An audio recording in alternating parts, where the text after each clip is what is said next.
Greetings and welcome to a spooky, tumbleweed-swept episode of Genre Grinder. We're back after a 1-month break when I was moving and taking a road trip, and I ended up hurting my back, and we didn't take the road trip, but then gas prices skyrocketed, so maybe it was a good idea that we didn't take the road trip. With me today is returning guest Luana Saitta. Say hello. Hi there, Gabe. Welcome. No, I'm glad to be welcome on your podcast. Always a pleasure. What have you been up to for the past year? We've not talked well, we're not in person, we're on recording, but we have not talked on recording in over a year. Well, I've handed in my thesis. I hope to be done with my master's in art science and archaeology in a few, whenever the grades are in this summer. I have been. Oh gosh, what else? That's I guess that's my biggest thing. It's a big deal, you know. Well, I would have introduced you as the co-host of Monster Island Commentaries. Well, that's true, but that was going to be my next thing. I didn't want to. Oh, okay. Cheap shill. No. That's why you're. We love cheap shills. All right, I'm quite cheap, so. Monster Island Commentaries, me and Travis Kirkland, a retired for the moment podcast. We've currently moved on to Defend Your Trash Movie, a movie in which me and my boo Travis defend or don't movies that are generally seen as trash, be it in the popular consciousness or in critical estimations. And we kind of try and see, do they deserve their trash reputations? You can find this on anchor.fm/trashmoviepod. We're on Amazon Music, Spotify, the usual, Stitcher. And we have Patreon at patreon.com/trashtaste if you want to hear us talk about bullshit like the Black Cauldron, Teenage Mutant Ninja Turtles 3, Turtles in Time, and Batman and Robin. Yeah. Someday you have to have me on because there's so many movies that everybody hates that I love. I think Alien Resurrection is the one that I'm like always yelling at people about. Basically, all the Alien sequels and prequels. I actually love them all too. I am very down for Alien Resurrection. I think it's a fun, stupid action comedy. Yeah. And I think that the Fassbender David movies are like really fun, kind of like tales of trans vengeance. Yeah. Oh yeah. So I didn't think about that. Yeah. Because he's a boy, but he's not a real boy, and like all the humans, aka the cis, are always rubbing it in his fucking face. Right. Totally. Yeah. No. Yeah. Bad movies or movies that everybody. Well, actually, we're gonna. Today we're covering. I'm trying to get back into. I was kind of getting esoteric with the genre grinder quote genres for a while there. So I'm trying to do something concrete. We're going to cover Western horror films, and we're actually going to cover 3 movies that people don't like, critics don't like, but people like. Is I think what it comes down to. So that we're going to have a little bit of a tie-in to. I totally planned this, by the way. 100% tie-in to Luana and Travis's podcast where we're different. Yeah, I thought about this before this very second. 100%, it's in my notes. I swear. I didn't think of that until just now. But anyway, so yeah, we're going to look at this horror westerns. Sometimes you call them weird westerns, but I think the weird western genre tends to feature a lot of sci-fi and fantasy elements. Right. And I was trying to pick things that were more horror related. Right. That said, the first movie of the 3 we're going to talk about is a seminal weird western movie with dubious horror elements, but also kind of a throwback to Monster Island Commentaries here. Yeah. Jim O'Connelly's The Valley of Gwangi from 1969. The director, also he's British producer of the King Kong ripoff Konga in 1961. And all the stuff on the internet says he did not enjoy directing Valley of Gwangi, and the people did not get along with him, and it was kind of shitty, and that there was probably ghost directors. It is truly the poltergeist of the Weird West. Yeah. And it actually, it's interesting. I didn't know this until I started to watch, after I watched it, but there was it was designed by Willis O'Brien, who's the original King Kong animator. Yeah, right. And he was going to do it in 1942, not too long after Kong. And it just, RKO did research and decided the public didn't like dinosaurs anymore. that time had passed, and that they would never like dinosaurs again, probably. And right they were. Because no dinosaur movies ever made money since. Especially not in my lifetime. It ended up actually being his idea of this is sort of cowboys versus dinosaurs. Ended up in I'm probably going to pronounce these guys' names wrong. Edward Nestor and Ishmael Rodriguez made a movie called The Beast of Hollow Mountain before this, in 1961, I think it was. And it's I ended up watching that after the fact, and it is sort of the same idea, but right. I'll break down the differences later. This one is like trying to be everything all at once. It's like it's got some scary moments, like, because I remember watching this as a kid, being super into dinosaurs and living in a part of the United States where we actually got a week off school because the rodeo. Well, you were the prime audience. Yeah. like Southern Arizona is so rodeo heavy that I actually went, even though I love westerns now, I went through a period where like I just absolutely could not stand anything cowboy related anymore in my because everything is cowboy. But I remember watching it as a kid and being super into the dinosaur parts and super not into the mushy love story. Yeah, I mean that's usually the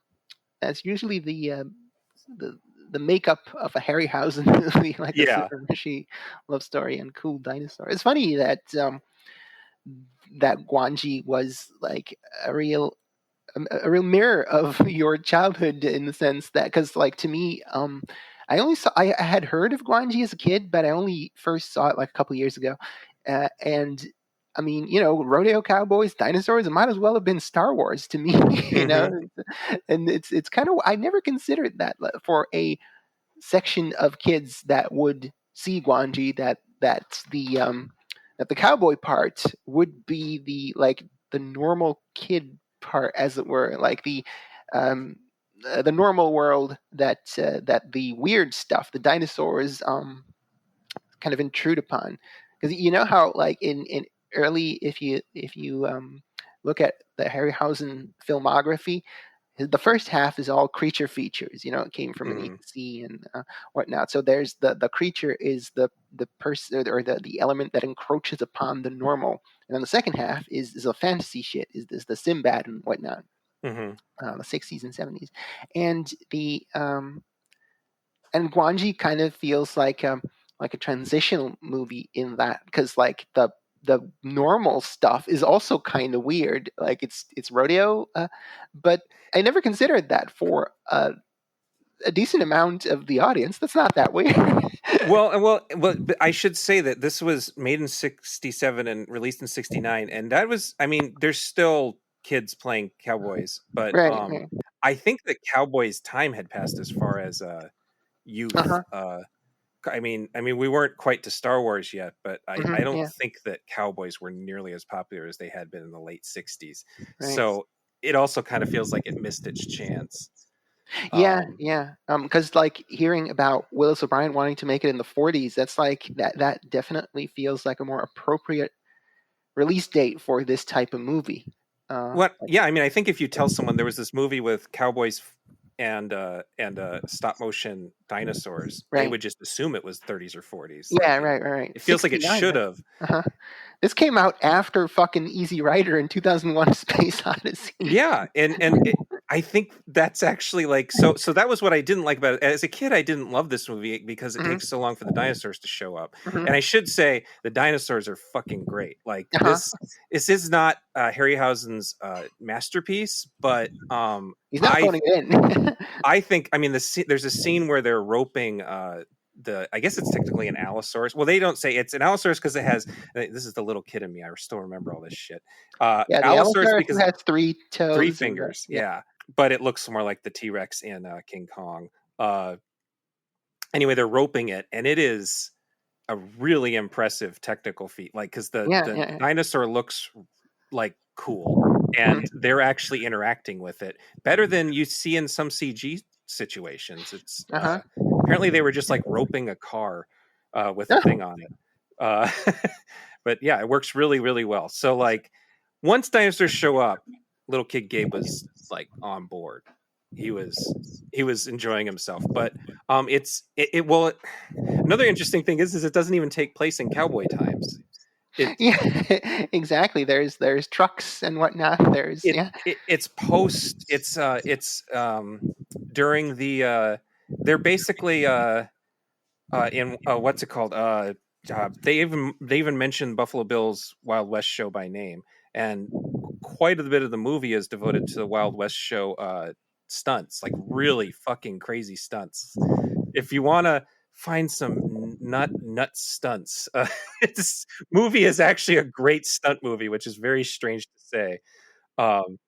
It was filmed in Almeria, Spain for the most part, and that's where all spaghetti westerns were being shot at the time. So I'm guessing all of those Spanish stuntmen were like, hell yeah, Hollywood and British money is coming in here. We're gonna give it everything we got and basically nearly kill ourselves during some of these sequences. So, and it's funny too because it's not even during like adventure sequences. It's just stunts they're doing in the little rodeo thing. Yeah, like it's in universe stunts. And it's another thing that makes it a weird movie is that it's not really it's kind of like a junior Bonner situation where we're kind of looking back on the Western, but that's not really what it's about. It's so like in 1969 you'd think it would be like you said, Easy Rider type movie where it was like about the death of the cowboys and stuff, but no, it's about greedy people. It's King Kong. It's about people who find out there's a creature and they want to make money off of it, and then they stupidly bring it into town. That's all. That's the plot. And hearing that, like it's Willis O'Brien's idea, and okay, so Willis O'Brien just wanted to make Kong with cowboys. Basically, I just want to do the same thing again, and I guess it's a little bit of the Lost World, especially the silent film. I don't remember what year that came out, but I didn't write it down. But yeah, the original Lost World. Yeah, right. Where they go to the jungle world. It's like I think in that case it's a plateau, and in this case it's a sort of a valley that's like held in by broken shit. The dinosaur eventually breaks out of it. There are more than one dinosaur. I actually forgot that part. I was thinking there was only the one dinosaur. You also get a tiny horse. Eohippus. There is a certain accuracy to the science in this movie, at least as far as they understood it in the late 60s, which is kind of endearing that it's like a sci-fi film on that level, and that it's like for a second it's a little bit hard sci-fi, like, oh, here are a bunch of species and their exact names and what they do. I mean, they've got a guest professor to drop that exposition. Right. He's got a paleontologist who's like, I guess that sets the times. It should be taking place in the 1910s because they talk about Buffalo Bill's Wild West show, and then they have Lawrence Naismith is a fossil hunter, and so I'm thinking that would be the Bone Wars, which was around the same time, where you have wealthy people in the East Coast that are trying to get as many dinosaur bones as possible as a basically status symbol. And that's how we got a lot of our early dinosaur bones. It was like the one time rich people wasting money did something good in the long run. We got a bunch of dinosaur bones and a bunch of scientific study out of it. And then I guess the Bone Wars is another thing that it almost does, like, oh, is this going to be about this paleontologist? And Yeah, but like the factions in the Bone Wars in this movie aren't like two competing paleontologists. They're like the noble absent-minded professor and the like um the greedy Romani. I think they're Romani. Well, that I actually was like, what the fuck are Romani doing in Mexico? Yeah, Like, I looked it up, and there apparently were quite a few Romani in Mexico at the time because right, they right, would have right. come from Spain, which totally makes sense. Mhm. But like, I mean, why weren't they just Mexicans? Like, why they're or native Mexicans? Why do they have to be Romani? It was probably it's because I part of the guess we old had that script. the old lady was like she was a fortune teller with like curses and stuff, Yep, and yep. And they there's a sort of indication that Gwangi is the name of this allosaur tyrannosaur thing. There's an indication throughout the film that Gwangi might be a demon, or and we're like pretty sure that no, that's just the way that these people see it in their superstitions. But then every once in a while, something will happen where it's like, oh wait, maybe this is like a supernatural. Uh, yeah, because he is like kind of overtly assholish. He yeah, is kind of he doesn't really act like a wild, because at one point Lawrence Naismith says something like, "Oh, my dear, he's no more evil than an alligator." But but then he's like yeah, he doesn't like eat till he doesn't eat to be full. He'll like attack something, kill it, and then immediately go after another thing. he will, yeah, absolutely. He just acts like a At, fucking asshole. He's the at best, he's a cat. like that was Guanji's scientific value to provide the missing link between not dinosaurs and birds, but dinosaurs and Dinosaurs cats. and kitties. So well, and the thing I keep coming back to, and we can talk about something different if you want, but the fact that it's just so many movies in one. It's a little bit of a child's adventure movie. It's this sort of, it feels like they took like a script for like a Spencer Tracy, Katharine Hepburn screwball, and then removed all the jokes, because the way that James Franciscus and Gila Golan is it feels like the way that like you have those movies where those screwball movies where there's a couple people who haven't been together for years and they're like, I have to be around this asshole again, and and then oh wow, maybe I actually love you, and that kind of thing, and then like so a lot of the movie is devoted to that. And then Yeah. there's like a kid, so it's like a kid's movie, and then the dinosaur stuff is pretty surprisingly violent for a G-rated movie. It's Mhm. pretty bloody shit Yeah, happens. yeah, very very Gamera level stuff. Yeah, Gamera being the shockingly gory Right. little kid series of kaiju movies. Um, Let me tell you, and I'm glad they didn't fuck up the little horse. yeah, the little horse is really cool and really cute. Um, and I will say that Gwangi, even though he's a big monster, I feel super bad for him too.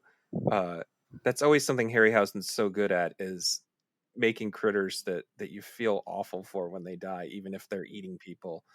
Um, but well, and going back to the demon thing, they actually kill him by locking him in a Catholic Yeah. church Oh and God, I didn't burning even it consider that. and burning it down.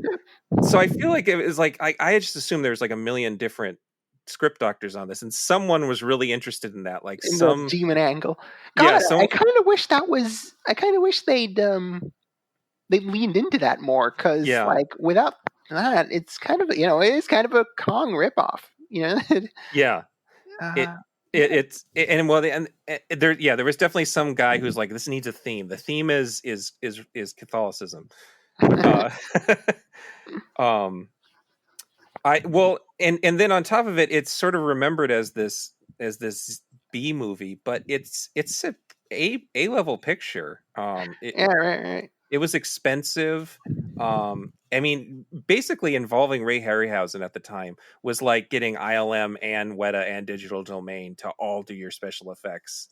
Mhm. It's like beyond like Lord of the Rings Hobbit shit. Like it's like that was the highest of the high quality at the time. And then the cast is of James Franciscus, who is an actor who I actually really like, He's as the the great lead. value Charlton Heston. Yeah. So yeah, he had just come off of being the Charlton Heston clone in Beneath the Planet of the Apes, and he was the lead in Dario Argento's Cat of Nine Tails, which is the probably the funniest on purpose Dario Argento movie. He's got some really funny lines. Him and Carl Malden are really good together in that. So I like James Franciscus. He's a very sort of generic, blonde, smiling, handsome man, but he's always charming. And then Gila Golan, who is playing a Hispanic woman here, whose name is TJ, I guess after Tijuana. I Oh God. They never say what the T and the J stand for.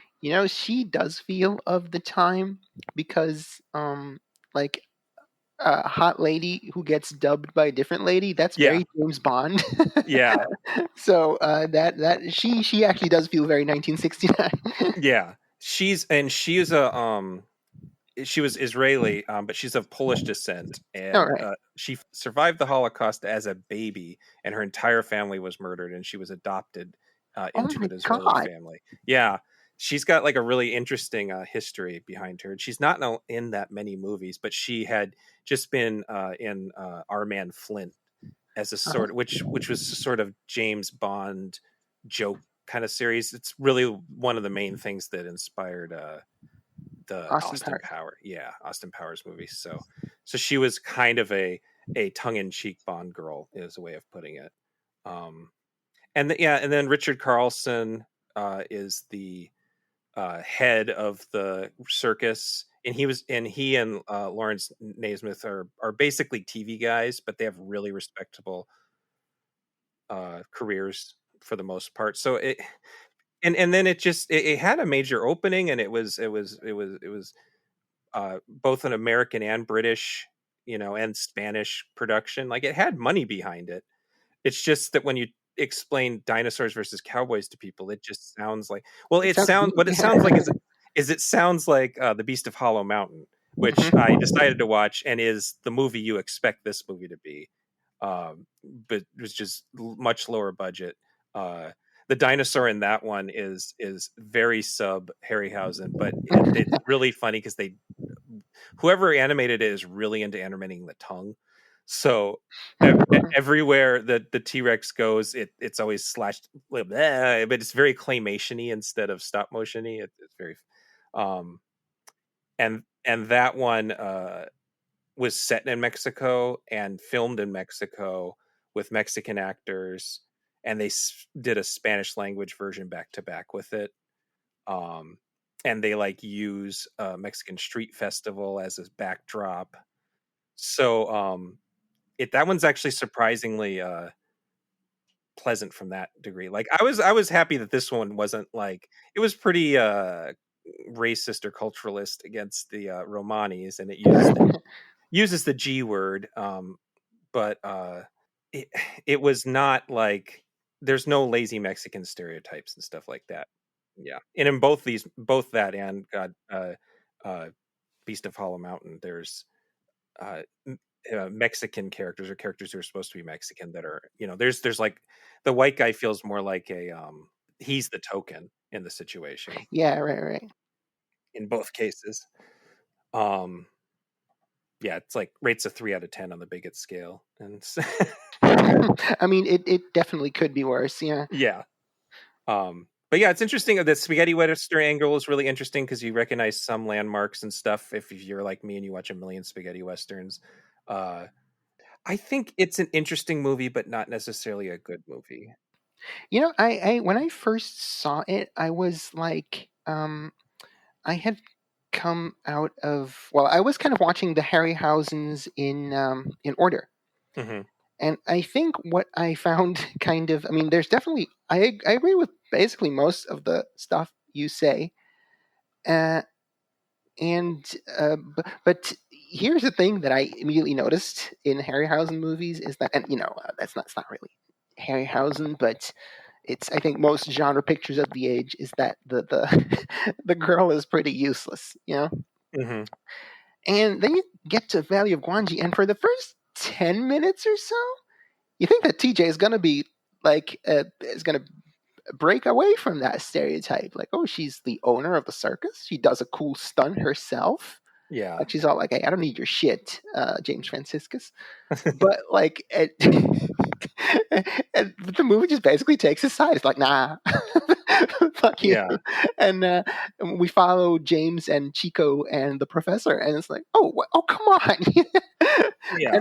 And that really felt like like they were almost gonna go the other way, you know?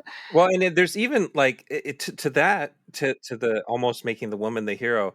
The Romani are only the villains sort of by default. They're actually interested in maintaining the status quo for nature. They don't want people messing with this sort of lost world.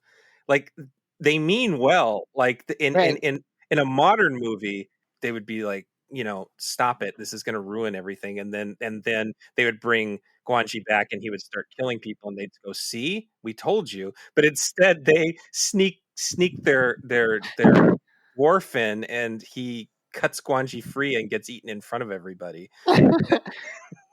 I almost felt that like the Romani plot, like the driving of the action in the first half or so before they get to the valley is like, it reminded me of the first Pirates of the Caribbean movie, where it's Hmm. like, so what do the ghost pirates want? Wait, they want to return the treasure so they can lose their Their powers and everything? immortality. Like that seems like, I don't really care about that.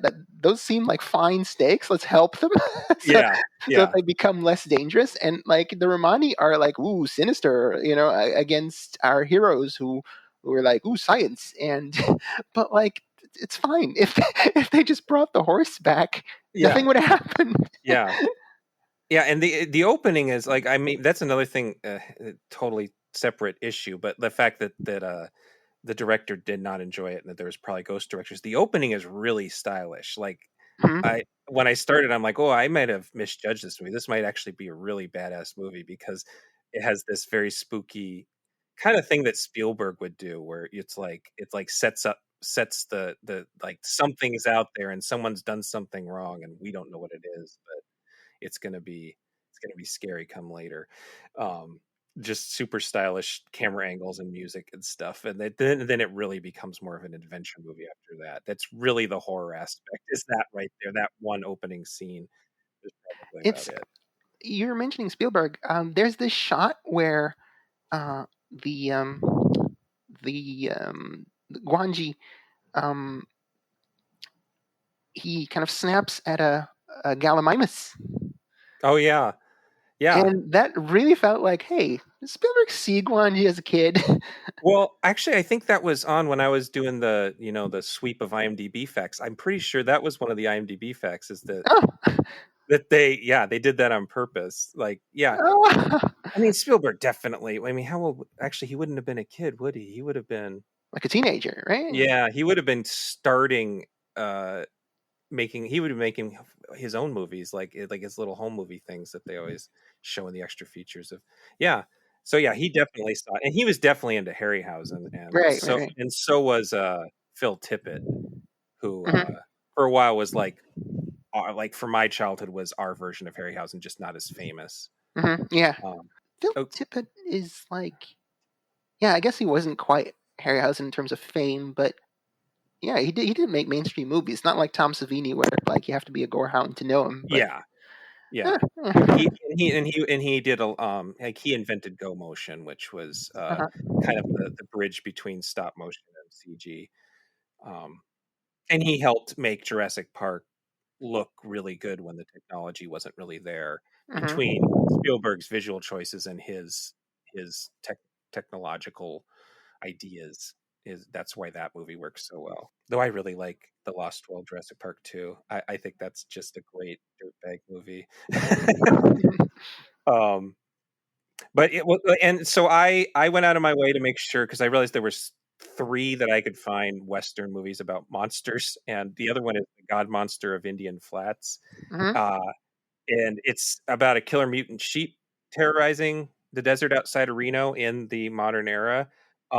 And I was told it was like a Mystery Science Theater level experience. Right. Uh, it it's actually really interesting and fucking weird. Uh-huh. It's like a Herschel Gordon Lewis meets New Hollywood kind of thing. And so I think I'm just going to have to find somewhere to cover that on a podcast at a different time, because it was so weird. It's so singular and bizarre and regional American filmmaking. It was bizarre. So Gwangi is like the real movie of the three. That's the way I would say it. But the Beast of Hollow Mountain has its moments, and it has a pretty charming cast, I would say. It's funny that like while I was reminded of Jurassic Park with that shot of the of the Rex snatching the Gallimimus. But I guess I was also reminded of Jurassic World with James Franciscus just being like, "Nah, baby, I'm the one who's right here," and turns out he is. And we show a professional career woman. What's what? Yeah. Well, wait. Actually, now that I'm thinking about it, isn't there a scene where Gwangi's getting people out of like a cave that's really similar to the scene in Lost World where the T-Rex is grabbing people out of the cave behind the waterfall? Oh yeah, right, yeah. Because and there's like a rock slide rather than a waterfall. Yeah. Yeah. And the guy who we know is going to die the whole movie finally gets it. Dies at that point. Yeah, like like that rival paleontologist in the Lost World. Yeah. Okay. Wow. Yeah. That's Spielberg definitely saw. Yeah. That character is less. That's one difference between that and Beast of Hollow Mountain. This Hollow Mountain, it is a third party. Like it's about a man and woman who are in love, but she's supposed to be married, and so her fiance is the villain. And in this case, the guy who's the quote villain is he's really just a friend. He's not a romantic rival at any point, as far as I can remember. So I guess that's another difference between them. Excuse me. Yeah, so that's the Valley of Gwangi. Pretty cool. Kind of confusing. I don't think it's boring. When I was a kid, I thought it was kind of boring, but I don't think it's boring now that I'm an adult. Yeah, I think it's weird enough Yeah.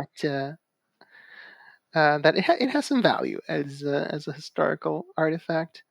Yeah, and you get to see a dinosaur burned to death inside a famous church in Spain. Like they actually used a real church for the exteriors and stuff. So then we were kind of basically we knew we wanted to cover Gwangi and we knew we wanted to cover Ravenous. Basically, this whole thing is about Ravenous. We're going to cover that last. So there was always this third movie we were trying to decide. And we ended up going with a movie I had seen years ago and kind of forgot about called Mad at the Moon. Oh, I wonder how that. I wonder why you forgot about this one. Yeah. This is very underseen. It came out in '92, basically straight to video. It was by Martin Donovan, who is mostly a TV writer and sometimes an actor. He did direct quite a few movies later on, but it's definitely not a lost classic. But if any like boutique label like Arrow or Shout Factory or if they ever get their hands on it, they're definitely going to pretend it's a lost classic the way they talk about it. And it is on. I have had, and actually, what I shared with you was an old VHS rip. Since then, I found out it is available on Amazon Prime in HD now. So I don't know if that makes a difference. It probably doesn't. I didn't end up buying it. I just repurchased the version I had that was VHS rip. And it's sort of advertised as a Western werewolf movie, and that's kind of a lie. It's definitely has horror movie elements. It definitely has stuff that's supposed to be scary, but it's not really a werewolf movie. And I think that if I would have rented it on VHS back in 1992, I would have been fucking pissed. I saw it for free, and I was fucking pissed. Yeah. And yeah, I mean, I guess it's not an important enough movie that I was remembering that I was pissed. It's starring Mary Stuart Masterson, who was pretty it girl come mid 80s and early 90s. She's in Some Kind of Wonderful, Fried Green Tomatoes, and Benny and June. And then she was also in another underseen, very badly reviewed 90s Western called Bad Girls. Oh, was she one of them? Yeah, she was teamed with Madeline Stowe, Drew Barrymore, and Andie MacDowell. I don't remember that movie very well, but I think she's the sort of lead, if I remember Right. correctly. Drew is very briefly topless in that. I remember. Yeah. Well, it's funny. See, I was my memories of Bad Girls is so what year would that have? That would have been mid 90s. So I was like early. I was either in middle school or early high school, and I liked Tucson had a big drive-in theater with 4 screens, and so I usually for my birthday, because it was in the summertime, I would take some friends to the drive-in. And I remember, I don't know what we were there to see, but I remember a friend of mine who was like those like 12-year-old boys who like know they're supposed to be girl Yeah. they're supposed to be girl crazy, and so they like sort of overdo it. And he spent the whole time we were watching our movie looking behind us and watching Bad Girls, because he had heard there was breasts in it. There's not too much of those in there, because I mean I was a 12-year-old boy too when I saw it. Yeah. So I was there like, oh come on, man, don't let me. Yeah, I just don't think any of those actresses, other than Barrymore, were like signing up to. They were signing up to be sexy, but they weren't signing up to. It wasn't a trauma movie. Trauma was. But back to Mad at the Moon. The other lead is a Canadian actor named Hart Bachner. Fucking Ellis from Die Hard. Yeah, which most people remember as yuppie dickhead Harry Ellis from Die Hard. And he is trying very hard to be this sexy, mysterious Western outlaw, possibly violent bad boy. But I just, every time I would see his, because he roughened himself a little bit, but I just kept on hearing Hans Booby every time. I was going to say, Jenny Booby, I'm your white man. He was. That's not the first time they trotted him out as a hunk, because he is the hunk in Supergirl.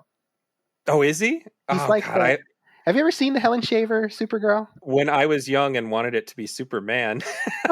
I don't think I've watched it since I was a child. I just remember it being very strange. He's like a hunky like gardener or something. So there's definitely like shirtless yard work Ellis in there. So it's Mad at the Moon does not try to sexify Ellis out of nowhere. He had been sexy before. Maybe it was like on Canadian TV and we just didn't know it. And right. like as an international audience, we only know him from being a yuppie asshole who's definitely not sexy, but thinks he is. So I guess the story here is that this one does take place in I can't remember what.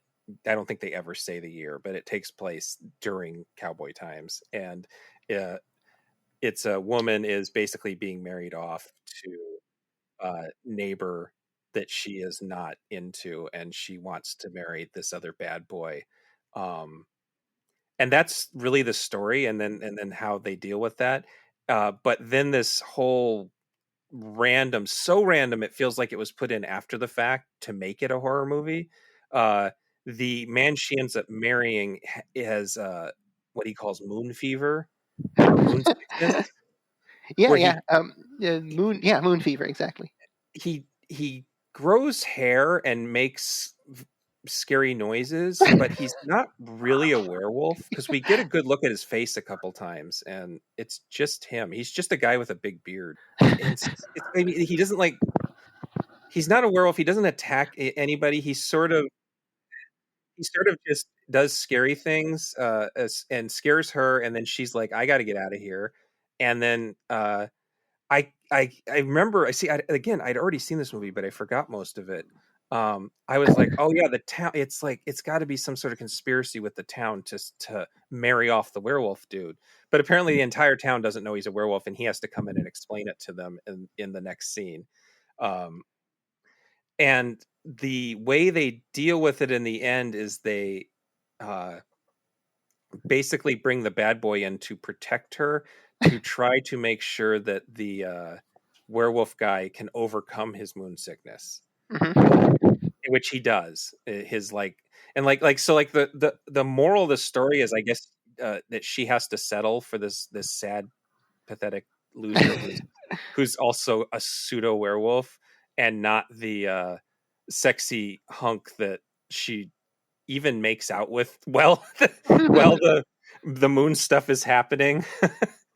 um it's very random as far as that goes, and it's also a lot of the times it goes out of its way to be really artistic, like super arty farty. Like there's not even, I think I counted 10 minutes before there's any lines of dialogue at the beginning of the movie, and there are these really confusing black and white flashbacks that keep intruding on the story that I guess are telling the backstory that the two the werewolf man and the bad boy are half brothers for no real good reason.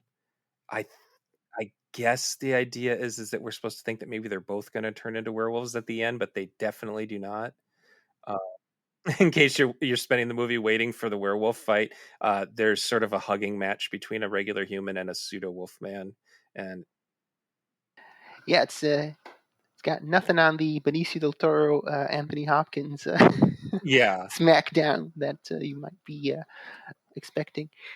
I guess with after seeing Valley of Gwangi and being like, oh, they make some attempts at or there's a feint where you think that we're going to have a lady lead or care about our lady lead at least, and then we just revert into the boys club. Man at the Moon, is like Monkey's Paw version of that. Like, yeah, we're gonna have a lady lead and we're gonna care about what she thinks, but oh fuck, it's gonna be so boring. yeah. Well, and also her and her mom are so focused on making this marriage work.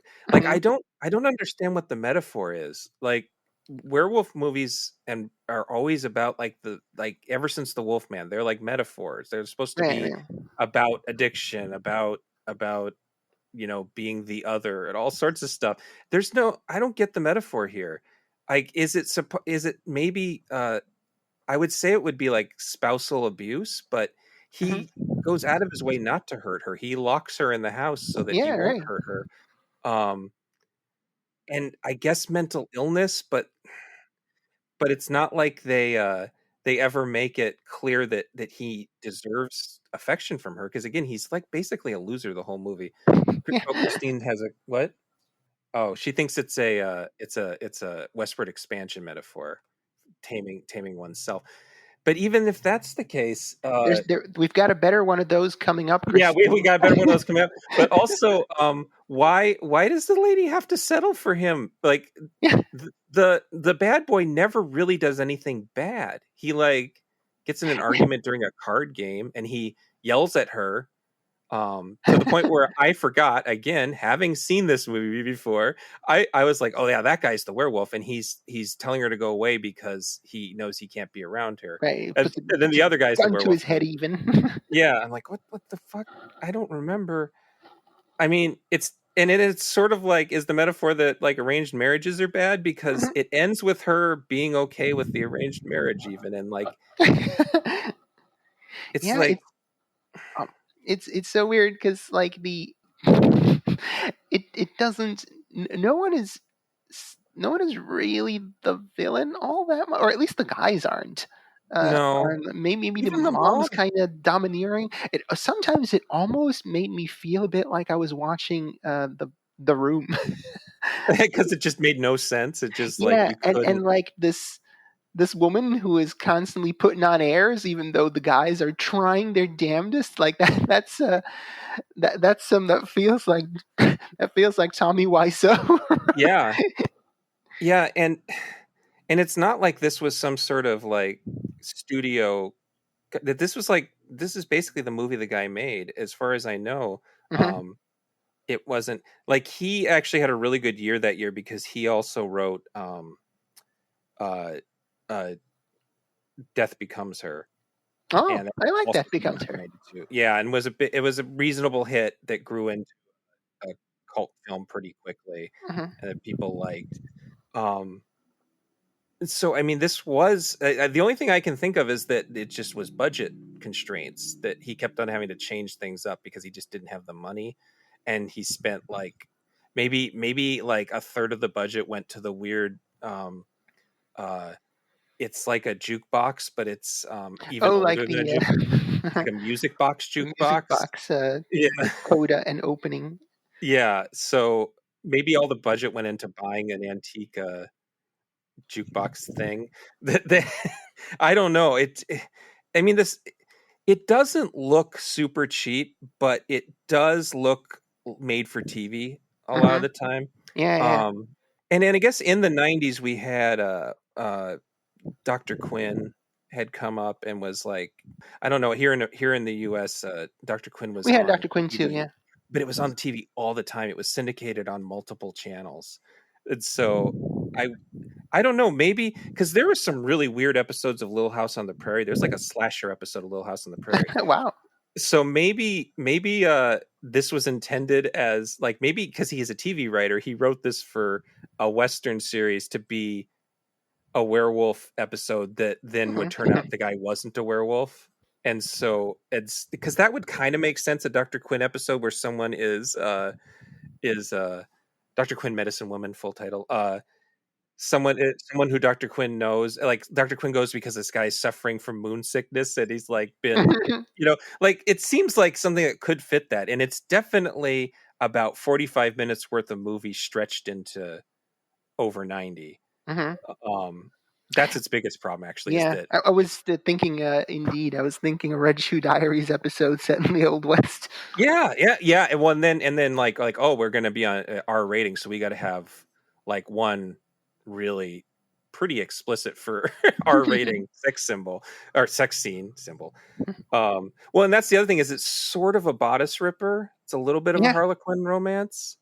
Hmm. In fact, that's maybe what it is more than anything. Absolutely. But Yeah, that's what I was like. I think about 40, 45 minutes into it, I was like, this is indeed like a frontier romance novel that is like cranked out by by these hack no value judgment writers mhm. that and like, oh boy, I need a wrinkle on the formula, whatever. Oh, this one, I'll give this one a Wolfman wrinkle, Yeah, May- and it doesn't matter that he's a Wolfman because like the ladies ain't buying it for the Wolfman; they're buying it for the two men that I must choose between.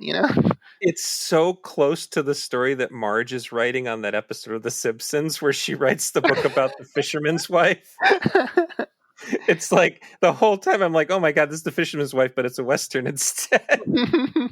No one got pushed off a cliff. In the end, everybody sort of like finds happiness in their own ways, I guess. But yeah, it's Marge's the fisherman's wife, and It's even more Marge than the actual Marge novel in the yeah, end. Like I like the director slash writer went. Why can't I bet that everyone will have a good time? I'm actually going to look it up right now. Simpsons. I want to Was, know what year that episode came out. Simpsons, fisherman's wife. I think it's definitely after 92. I'm thinking it is too. The Wife Aquatic. No, that's not it. Well, shit. I'm gonna have to just put in a thing here because I need to find out when this was. Simpsons. Marge writes a book. Diatribe of a Mad Housewife. Yeah, 15th season. No, Okay. 2004. Jesus. Really? God, it felt like that was a '90s episode. Okay, so no, there's no way that in hell that he saw that. Okay, well, that went nowhere, but that would have been really funny if it came out like the year before. Like, yeah, Spielberg definitely saw Gwangi, and it's like, whatever writer's room person of The Simpsons definitely saw Man at the Moon. Or Martin Donovan watched that episode of The Simpsons. Yeah. I guess. Okay. Well, the other thing, the note I have here is I don't know what the metaphor is, but I think that the moral is every werewolf needs a mommy wife. Is basically where it ends, because he doesn't even really need a wife. He just needs someone who will A care for him caretaker. like his mom. Like I really I do think you could put this on an episode of a TV show, or even really compact it down and make it a like anthology horror thing. I think it could work for 30 minutes. Yeah, and it is good looking. It looks really good. Like there's artistry in the editing and photography, and the music is interesting too. I thought the score was quite surprisingly good. Yeah, and so I don't know what the deal is there, but but I don't know who it was made for. Yeah, I think it is the closest thing I can get to is that it is a romance novel. Mm-hmm. But yeah, it's just marking it wrong. Republic Pictures was like, we need horror movies for our straight to video market. We need to pretend this is a horror movie, because I mean the cover of the poster / cover of the video box is a wolf. I guess they could be implying that there's just a wolf. Yeah. Maybe they're not. I haven't seen the trailer for this. Maybe Republic Pictures didn't try to sell it as a werewolf movie, and I'm making assumptions here, but it has since grown the reputation as a werewolf movie. And and when I made the list on Letterboxd of all the horror westerns I could find, I just added it because I found it on someone else's list, completely forgetting that I had seen it. Not only seen it, but like had a copy of the VHS rip sitting in a thing somewhere. And I think the other interesting thing about it is like I said, there was Dr. Quinn was popular. There was a weird period in the late 80s, early 90s where they were kind of trying to make a Western plus something a thing. You can see like there was some, you got some lower budget movies like Ghost Town, which is Western plus zombies. You have Sundown, the Vampire in Retreat, which is actually a pretty good movie if you haven't seen it. I have not. Which is vampire Western plus vampires, and you had Grim Prairie Tales, which is Western plus anthology horror, and then you also have stuff like the Young Guns movies, which are Western plus heartthrob, or Bad Girls, and The Quick and the Dead to a certain extent, which is Western plus ladies, and Posse, which is Western but plus black guys, which is something that had existed before. There was blaxploitation and westerns, and actual studio westerns with black actors, but it hadn't happened for a long time. But there was something where they were trying to make this work, and I don't think I know that a lot of these movies were flops and basically went straight to video, or were, like in the case of Bad Girls and Quick and the Dead, just nobody went and saw them. Everybody saw Young Guns, but that was kind of, who cares? It's got a good Alan Silvestri score, Young Guns too. Yeah. I mean, I suppose that there was Dances with Wolves was a hit and won Oscars, and so, but then Wyatt Earp was a massive flop. Deservedly so. Yeah, I mean, Tombstone people liked, but I just feel like they kept on trying to make westerns happen in this period, and it just wasn't happening. People weren't into it in the 90s, early 90s. They wanted like sci-fi movies. It seems like that's like high concept shit. And then we're gonna get into Ravenous in a second here, but then we have the straight to streaming era, and holy shit, is there like 100,000 of these movies I've never heard of that are about like Western vampires and Western zombies and Western Yeah, I werewolves. see them around, and I haven't really checked any out, but yeah, that's definitely a thumbnail type that you see.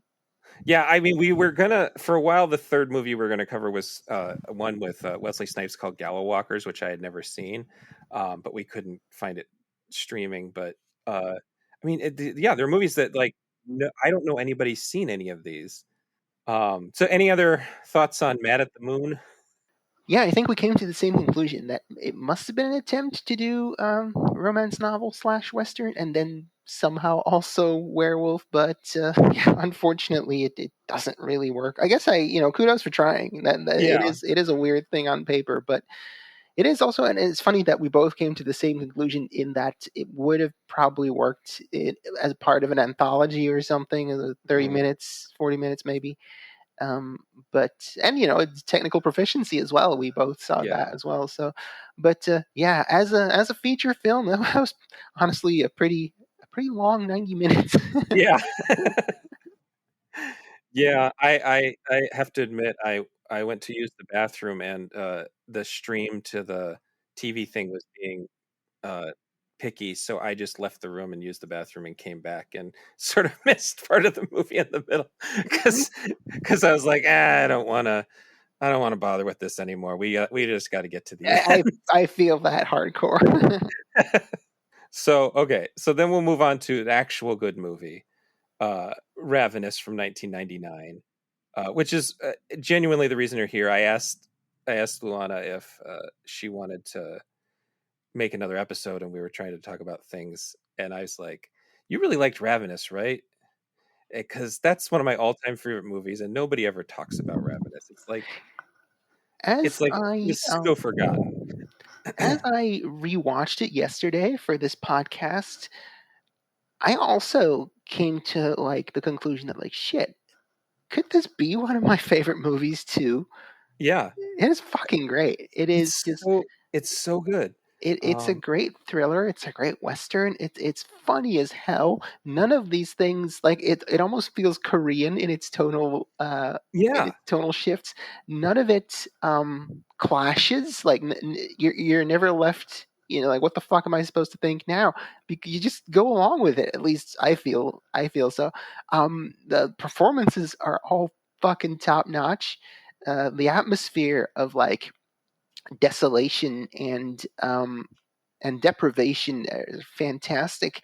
The commentary and the themes on westward expansion are in your face, but not annoyingly so. They just enough to feel righteous. yeah. The score is fucking brilliant. Um, and gosh, I don't know what else I can say to praise this movie more. I fucking love Ravenous, Gabe. Well, unlike Man at the Moon, which isn't a very good horror movie or western, or really, I guess I'm not one to judge, but not I don't think it's a very good romance, Bodice Ripper either. This one is a good western if you're looking for a western, a good horror film if you're looking for a horror film, a good historical drama if you're looking for a historical, good satirical comedy. I mean, and it's unique. Yeah, yeah. And it was generally badly reviewed. Roger Ebert was one of the few famous critics that liked it, but he was sort of bemused by it. He's like, "Oh, this wasn't shit," you know. um, and even in a best case scenario, though, it probably wouldn't have worked because 20th Century Fox just dumped it. They were done with it, and it's a crazy thing to. Well, okay, I'll say the plot, the basic plot element here. It's a disgraced Mexican American war veteran, played by Guy Pearce. Before Guy Pearce was really famous, but I was also realizing I don't know when he became famous because he had already been in uh, L.A. Confidential and Priscilla, Queen of the Desert at this point. So he was, and then I realized he never really became a superstar. But anyway, Guy Pearce, pretty young.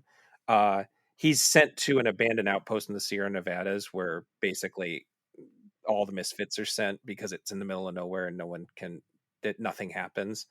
Um, and a mysterious guy shows up, played by Robert Carlyle, claiming to be a survivor of a failed journey west, where Mhm. the people were forced to eat each other to survive.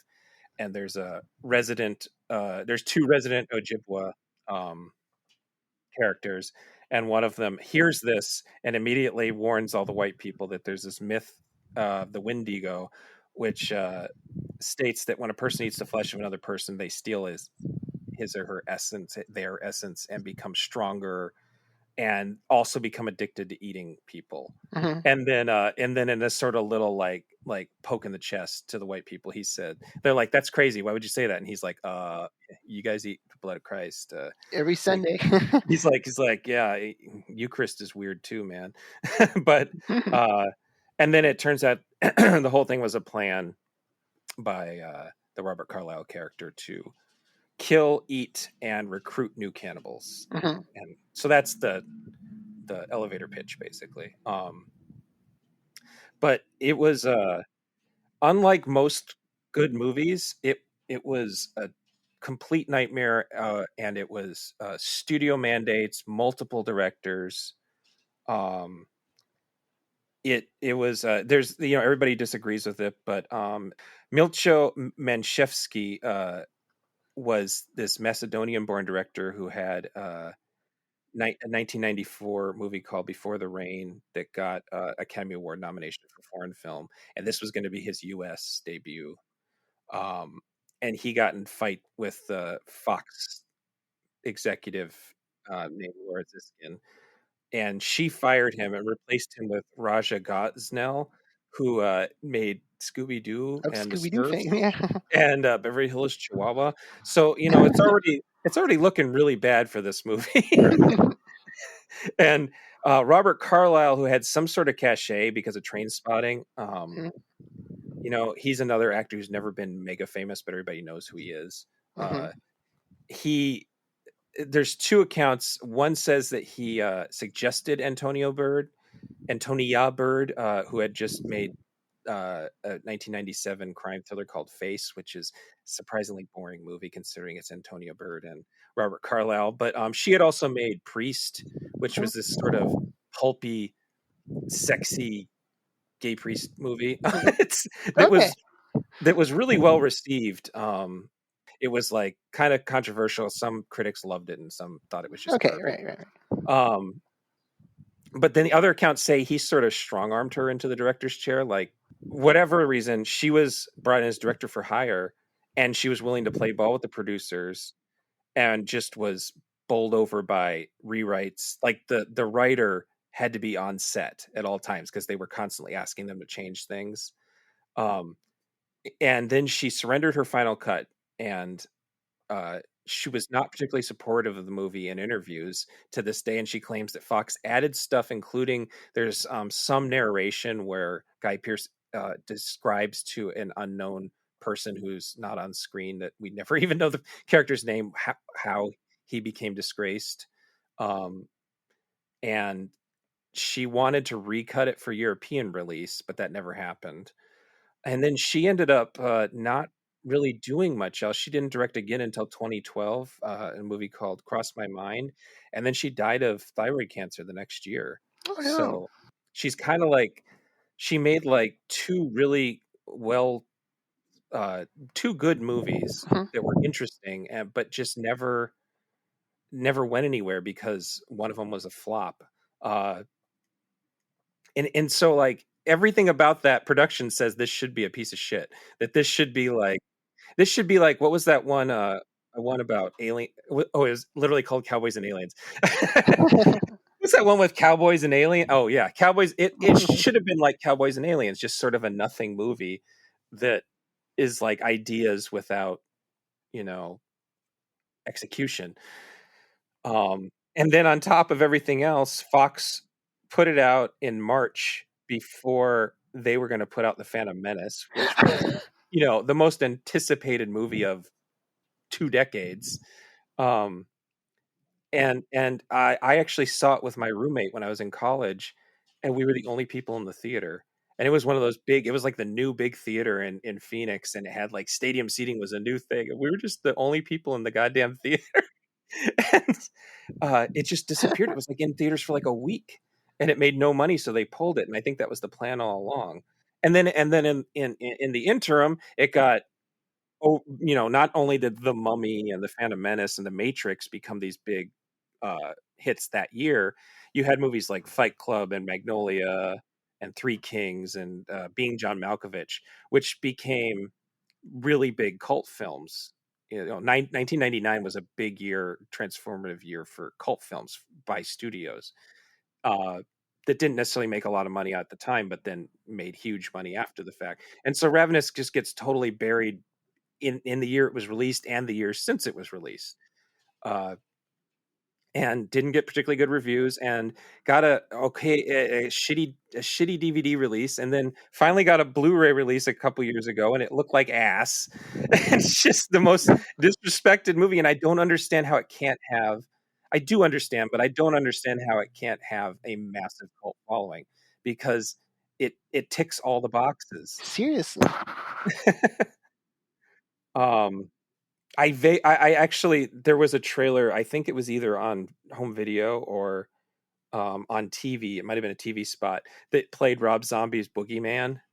Because you just tell the studio did not know how to advertise this movie. Like, some of the trailers use the original score, but then they're like, who do we sell this to? Is it a hip kid movie?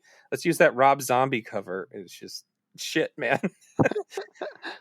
Ted Griffin is the writer, and he went on to do the Soderbergh Ocean's 11 and was an important part of the Shield, so he got his career.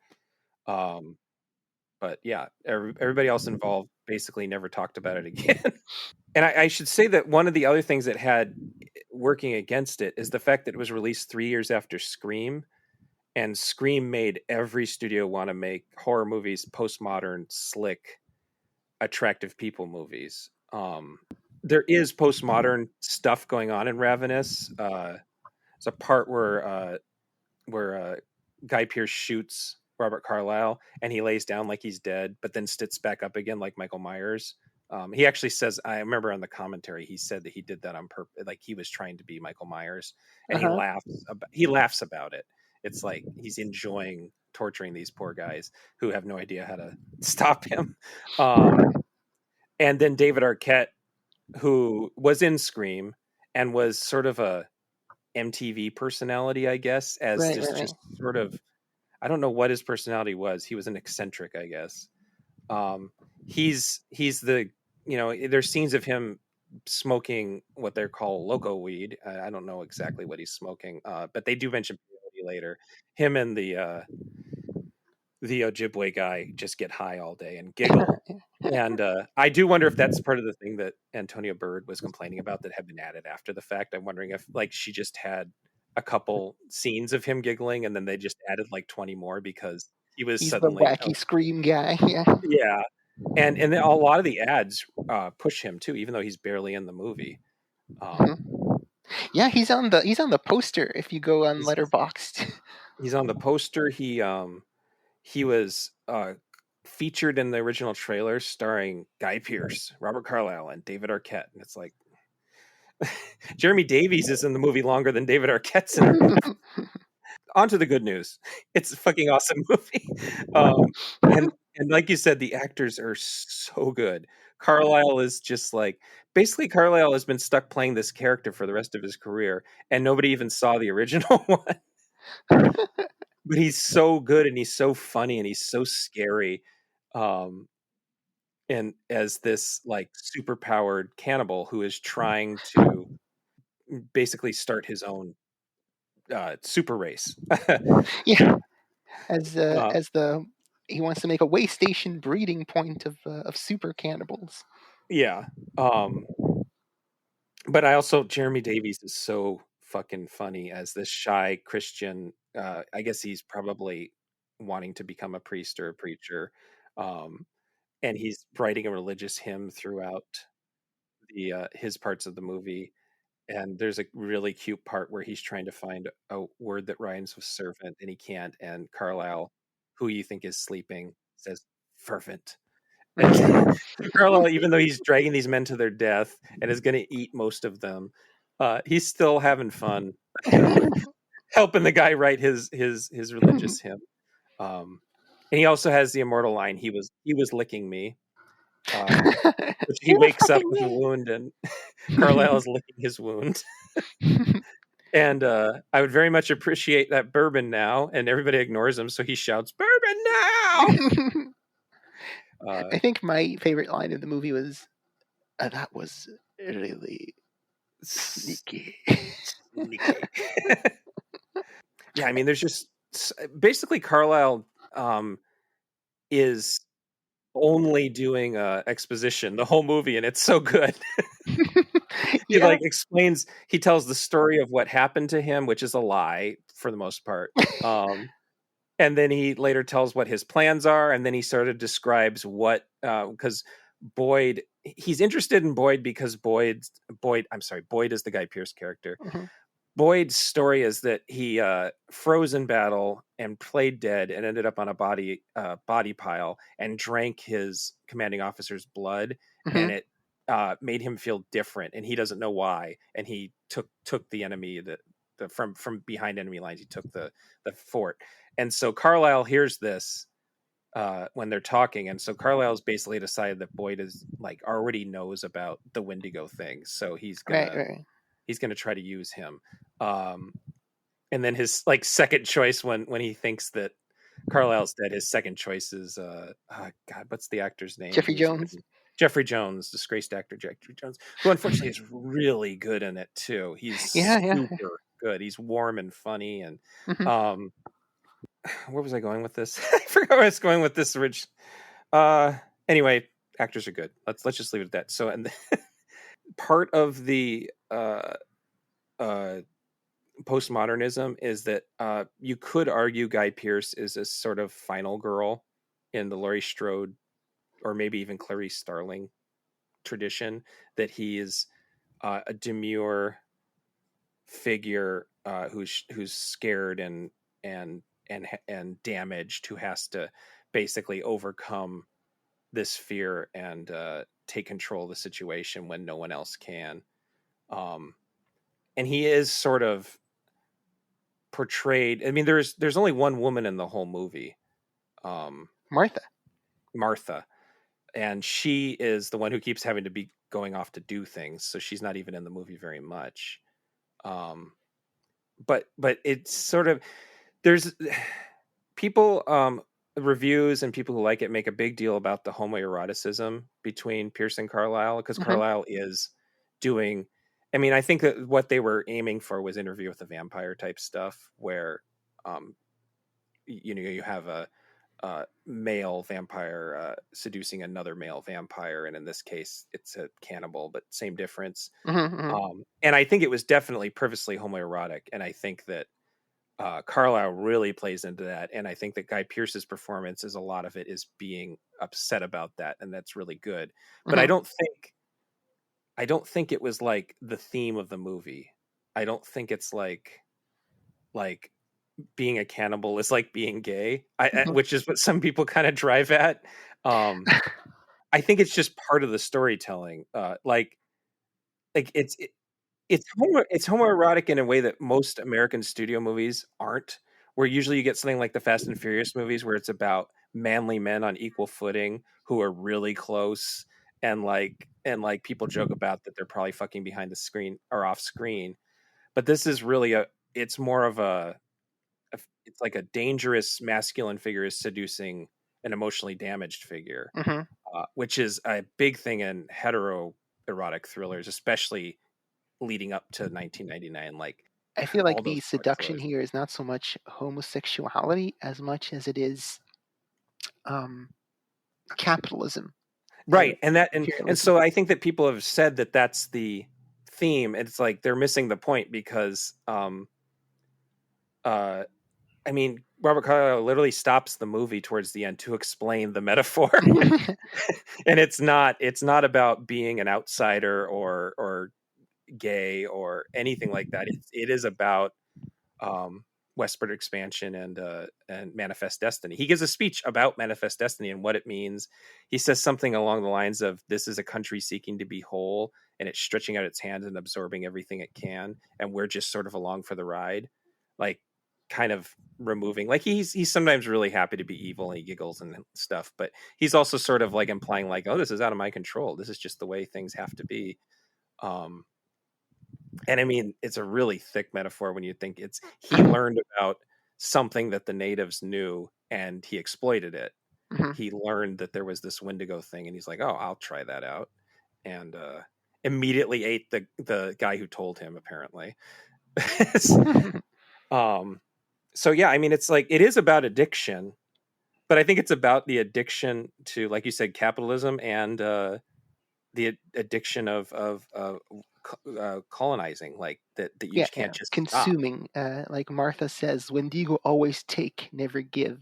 Yeah, it won't stop. You're it's like at a certain point it's beyond your control, and you're just gonna keep stealing and pillaging, and you won't be able to stop yourself.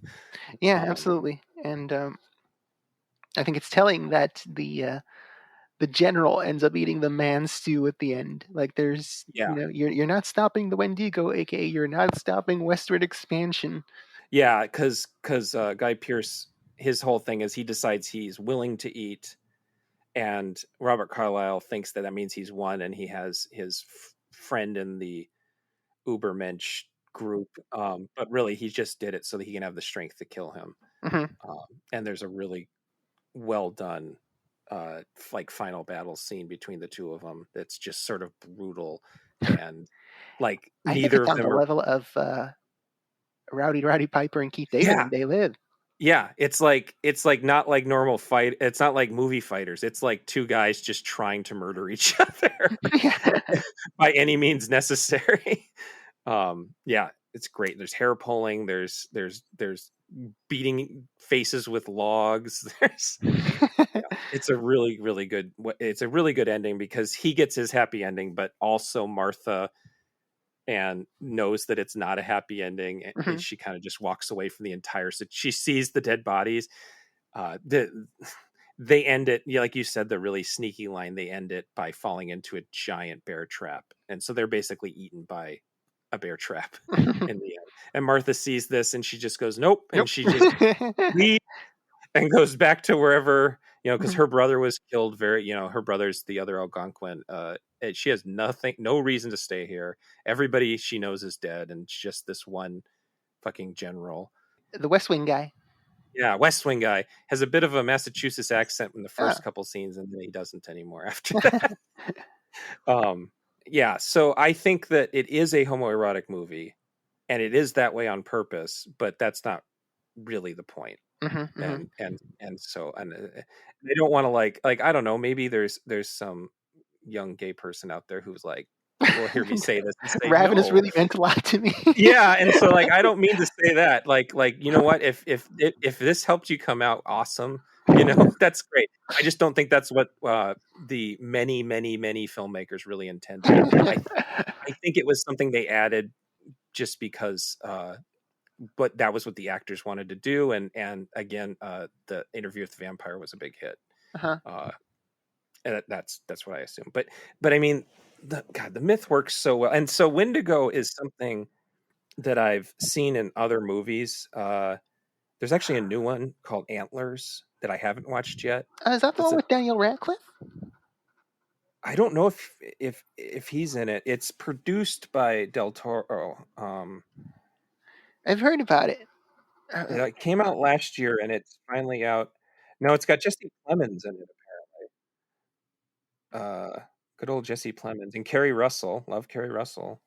Now it doesn't look like it has Radcliffe, but it's on Hulu, so I should probably watch it at some point. But that one involves the Wendigo. Yes, Christine? She's thinking horns. Oh, she says you're thinking of Horns, the one with Radcliffe. Oh, thank you, Christine. Thank you. Yes, she thanks you. Yeah. No, this one's about. I haven't seen it, so I don't really know what it's about. But the idea of the Wendigo is also in Larry Fessenden uses it in the movie Wendigo, and it appears again in another one of his sort of environmental horror movies. And then it is also the villain in the video games he wrote, Until Dawn. The Wendigo is sort of like the evil spirit that's it's a very malleable legend that seems to be like it can be a possession legend, it can have something to do with cannibalism, it can be a spirit that's guarding the forest. It can be a Marvel Comics character that fights the Hulk and Wolverine. It's sort of an open metaphor, I guess is the best way to describe it. But it's not just in this. But I think this was the first thing I ever saw it referred to in personally. I don't know. Well, I guess I had heard of the comic book character. I'm curious because I mean I saw it first when I was 17, 18 or something. I saw it on late night on the BBC. So did I ever hear of Wendigo before Ravenous? I must have, because yeah, I think it was one of those dealios where I was like, I've heard of the concept, so this movie is probably going to kind of shape my image of it. I think it's in Pet Sematary, the book, not the movie. Oh, okay, right. I don't remember. I think I saw Pet Sematary before Ravenous. Yeah, I don't know if they ever really bring up that in the movie version, but I might be wrong there. We established in an earlier podcast that I am not the Stephen King expert. I guess I've read a bunch of Stephen King, but I wouldn't call myself the expert.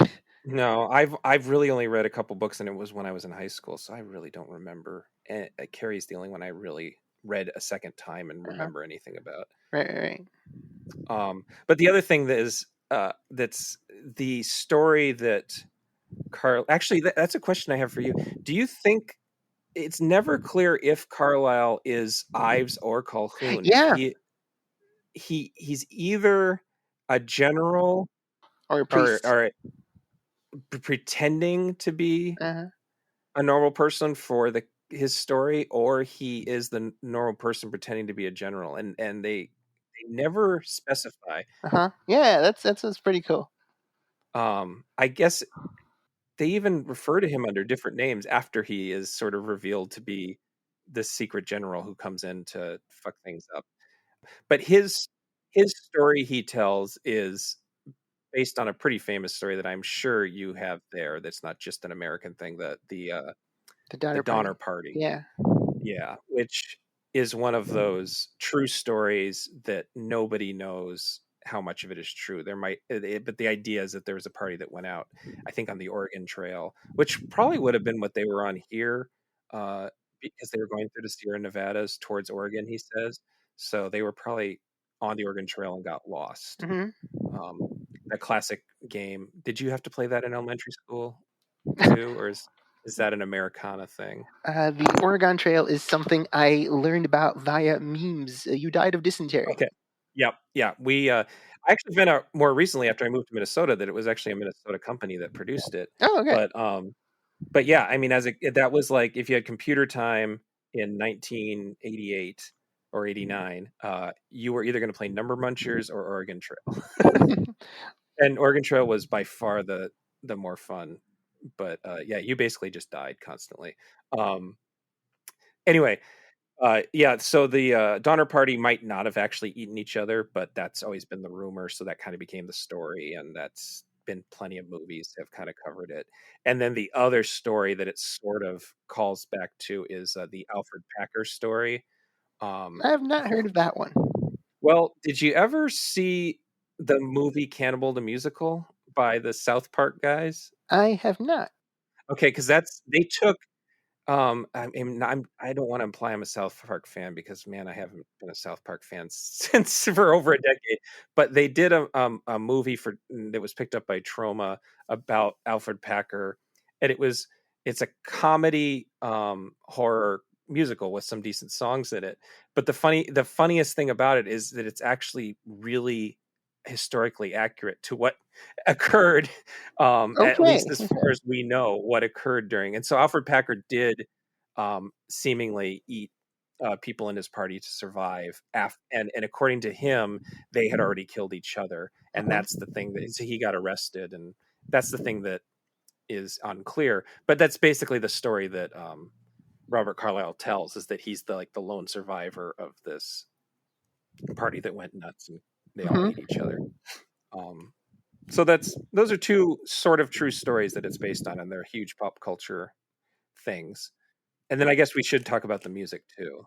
By Damon Albarn. Damon Albarn of Balearin Gorillas fame, and Michael Nyman, who did the piano. So a mix of an interesting. I mean, I guess at the time, Blur wasn't. I never thought Blur was a particularly interesting band. They were just sort of another Brit pop rock band to me. But knowing that he went on to be basically the entirety of the Gorillas makes what Albarn did here interesting, because it's sort of like DJ work in that they wrote melodies for traditional bluegrass and folk musicians to play, and then they layer them on each other like a DJ would sample. So they basically created their own samples and then layered them together in really interesting ways. That reminds me of good Gorillaz songs that they kind of sampled themselves. And it has this just beautiful title song that I was actually trying to learn on guitar and realized how complex it was, because they each instrument is doing a different, not a different time signature, but a different they some don't go on. It's sort of like what do you call it when you sing "Row Your Boat"? A round. Yeah, a canon. Yeah. And so I thought of it as just a melody, and then I'm like, oh wait, I can't. It's, you have to have all the instruments going at once. It's really, really cool. And the some of the scary stuff is just bone chilling. There's this sort of mandolin progression that plays when Carlisle's telling the story, that is just one of the spookiest melodies in any movie I've ever seen in my life. And I think that the soundtrack ended up having a bit of an afterlife where the movie didn't, just because it was David Albarn. But it was definitely one of the first soundtracks I ever bought for the original music, rather than, like back in the day, like for the pop music that was on it. I remember buying and listening to this, before I was really into Ennio Morricone stuff like that. Now that I'm an old man, that's what I listen to. But as a 19, 20-year-old, I didn't listen to a lot of scores, right, except for this one. It's really great stuff. It is a fucking great score.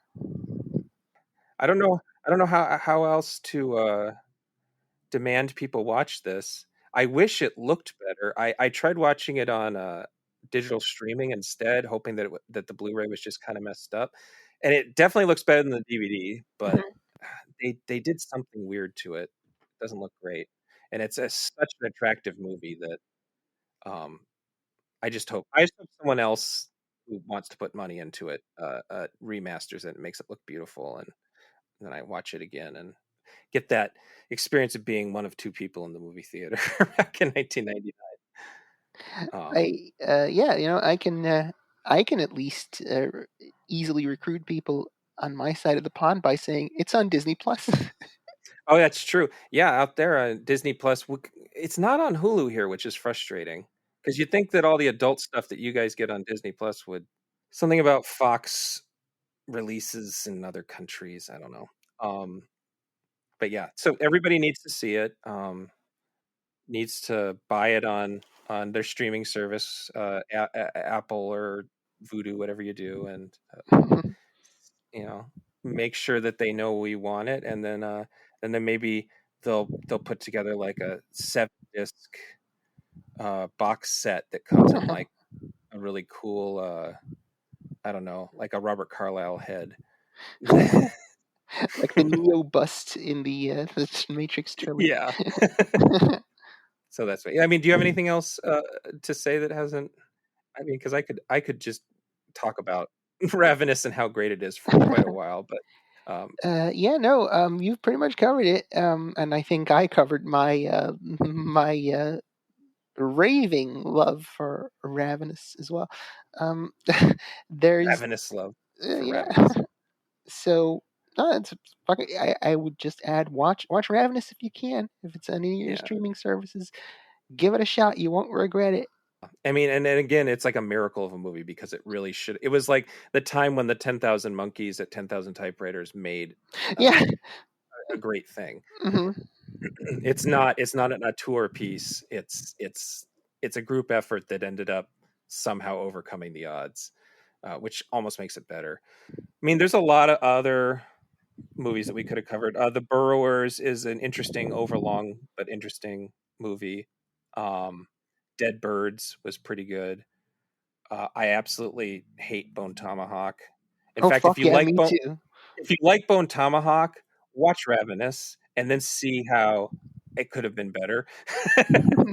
with Ravenous is the non-MAGA version of Bone yeah, Tomahawk. Ravenous is where the socialist version of Bone Tomahawk. not only that, but like the version where like they decided to have lighting and Mhm. like camera moves and shit. It wasn't just like some people in a studio. And God, I almost said old Tucson studios, but only some people. There's a actual place in Tucson outside of town where they would film westerns back in the day, and it's sort of like a tourist thing where like the, they'll go and they'll have basically what you saw in Gwangi. They'll Yeah. have fake shootouts on the streets and stuff at certain times of day. That's what Bone Tomahawk looked like to me. Was like one of those. They just happened to get A-list actors to do one of those 12:30 p.m. street shootouts, and yeah, I hate that movie. Yeah, me too. That pretty much put me off of anything else that motherfucker does. Yeah, yeah. I mean, apparently his other stuff is much more right wing, obviously right wing, and that's fine because I don't need to see it. um, the one I saw recently was Eyes of Fire, which is folk horror that I had somehow never seen. It's from 1983, and I just never even heard of it, and it ended up on Shudder, and it's really good. I really like that one. Okay. Um, and Grim Prairie Tales is pretty fun if you want to see James Earl Jones goofing off, Okay. like getting to be a wacky guy because he's the storyteller. That one's pretty good too. Mm. I would recommend that. I think the thing that unites most Western horror and weird Western movies is that they aren't very good. Unfortunately, because it's such a cool concept. Yeah, it's like they all sound awesome on paper, and just execution does not work out for Hmm. some reason. I don't really know why. Yeah. Um, it's I guess it's hard. It's hard to really.